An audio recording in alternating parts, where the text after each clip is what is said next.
They claimed that a secret ballot means that the government gets to see the ballots, but they don't belong to the people. In 2009, Marilyn Marks made her first foray into politics in a city known for celebrity sightings and luxury homes. It was a surprise to me, it was a surprise to everyone, that I decided to run for mayor. Marks lost, coming in a close second in the election. It was the first time Aspen experimented with holding a runoff and general election in one vote, allowing voters to rank candidates.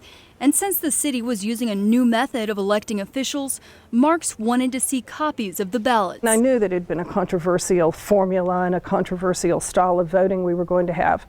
So I wrote a note and said, and by the way, tell me what the process is for requesting a copy of the CD that will be burned of all of the ballot images.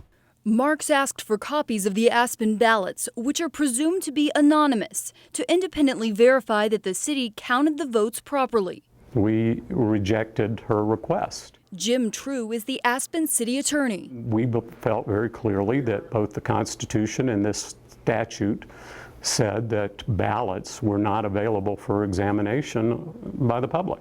So Marks decided to take Aspen to court. Their theme throughout this whole argument was, look, ballots have to be locked up and only us government officials should be able to look. You'll see that you can see a picture of the ballot, and then you'll see green marks. And she figured judges would quickly side with her, since the city had already shown many of the ballots during a city-sponsored cable access show on election night. Suddenly, everything just sort of went dark. They said, okay, here are the two winners, bye, good night, turn off the TV cameras, see you later.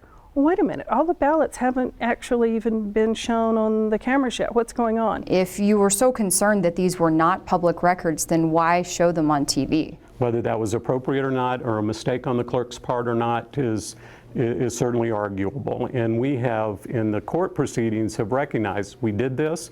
Hindsight would lead us to say that was probably inappropriate. The State Court of Appeals sided with Marks, and the Supreme Court let that ruling stand. It was now the law of the land that ballots everywhere in all elections in Colorado were open records. Anyone could verify an election. The appeals court allowed Aspen to withhold about 100 ballots that election officials say had markings that could identify the voter. The public, many members of the public asked the council, look, we want you to have transparent elections. Why is Aspen fighting against transparent elections? After her victory, the judges have ordered Aspen to pay Marks' court costs. She estimates it will be $300,000.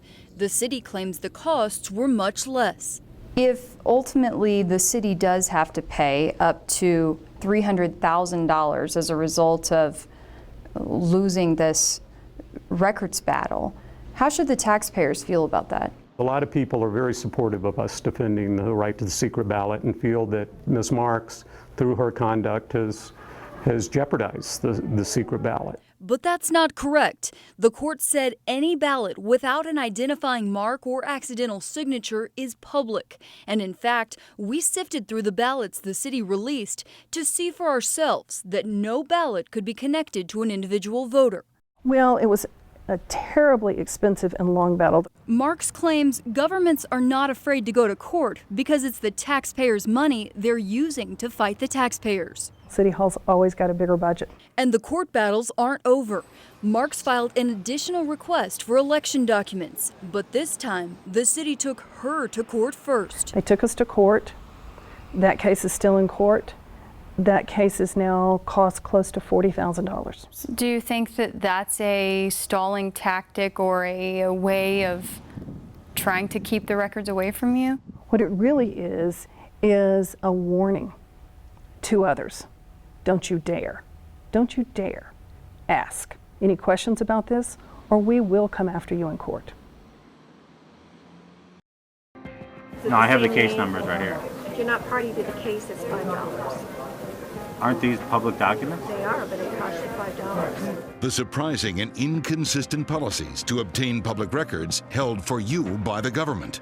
When the person who is in possession of the records is the one that gets to make up case by case ad hoc what is or isn't in the public interest, There's a risk of a very real self-serving. If I think it looks good, I'll reveal it. If I think it looks bad, I won't.